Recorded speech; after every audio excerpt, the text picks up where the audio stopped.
If you're new to the VR world, you might only be aware of a few companies offering options for your virtual reality needs. Obviously, Meta's Quest 3 is the most popular with the cheapest introductory option, with the Valve Index being on the higher end but extremely outdated, and Big Screen Beyond being a middle ground but mostly towards the higher end. But there is one more option, the Pimax Crystal Light. Today we're going to unbox it, go over the specs and features, and talk about what's good and bad about the headset. And right now they're doing a special promotion where you can trade in your old headset as long as you have proof of purchase, and they'll give you credit for a brand new Crystal Light. So if you really want to get one, go through the website, fill in all the info, and you can get a decent discount on a really good upgrade.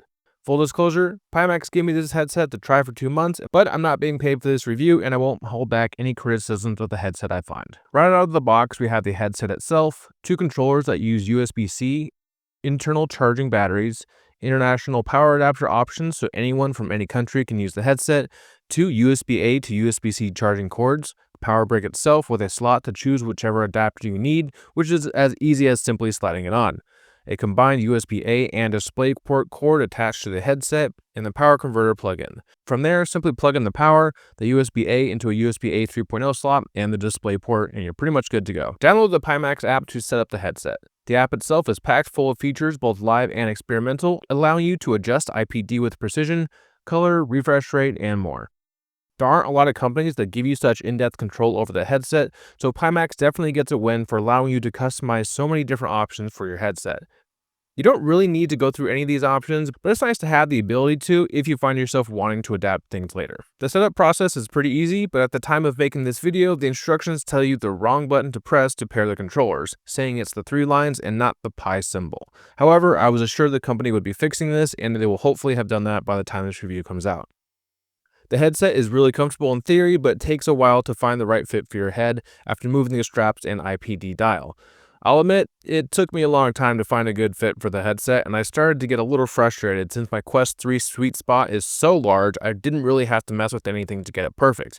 But the Crystal Light takes much more dialing in. The design is one of the major standouts, looking sleek and futuristic with sharp lines everywhere compared to the completely smooth look of the Quest 3. As for the comfort, it's extremely cushy, but I immediately found my eyes way too close to the lenses to the point where they would get smudged pretty easily with the distance from my face. Other headsets give you a bit more leeway with how far away the lenses are, but the Crystal Light doesn't really have that many options for fit besides the dial, strap, and software. It's also pretty heavy at nearly double the Quest 3's 515 grams versus the Pimax's 815. I didn't get any kind of back strap weight adjuster for this test, so I'm sure there's aftermarket parts you can use to adjust the weight to not be so front heavy, but as a vanilla user of the headset, it got pretty uncomfortable after about 20 minutes of wearing it. I've also been using a wireless headset for the past year, and I've really gotten used to not having to worry about a cord, so I was acutely aware of the cable touching my neck and back while using the headset.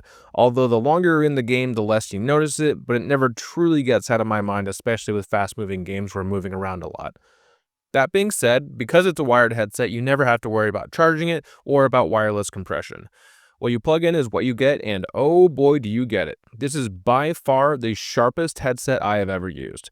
To test it, I put it on the most graphically intensive game I could find, Half-Life Alyx, to see the visuals, and it is honestly incredible. Everything in the sweet spot is nearly perfect to real life thanks to the Crystal Light's 2880 by 2880 per eye resolution, a decent jump from the Quest 3, and a 35 ppd. While I'm not much of a sim player besides gun sims, anyone who plays flight sims or driving sims will probably be blown away at the ability to read text and dials almost true to real life. Combined with the high resolution and pixel density is the wide FOV with 115 degrees horizontal and 105 vertical view. And while it isn't a huge difference compared to the 110 degree FOV of the Quest 3, the Pimax field of view is much more of a square and open compared to the binocular type view of the Quest. There's also foveated rendering, allowing you to change the headset to not push maximum quality on the edges of the screen, allowing you to save performance power and push graphics higher. And now for the bad. The pass-through is borderline unusable. It's black and white and extremely low resolution. Unless your face is directly against whatever you're trying to see, you likely won't be able to understand what you're looking at. The Quest 3 pass-through, while not perfect, absolutely blows the Pimax out of the water.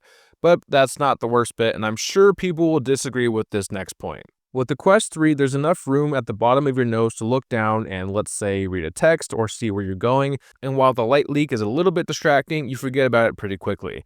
But being able to look down and see is very usable.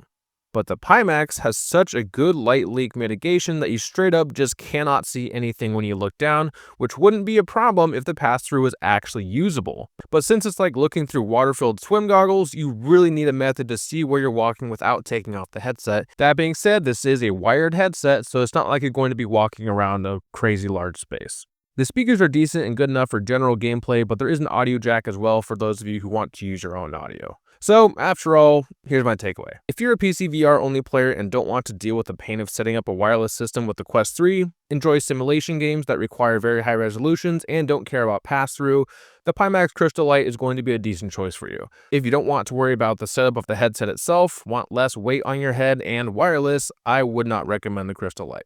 As for me, I'm going to stick with my Quest 3. I put nearly 1,000 hours into my Valve Index, and I just can't go back to a wired solution, even if it doesn't look as good. And while the higher resolution of the Crystal is really appealing, it's just not worth going back to wired.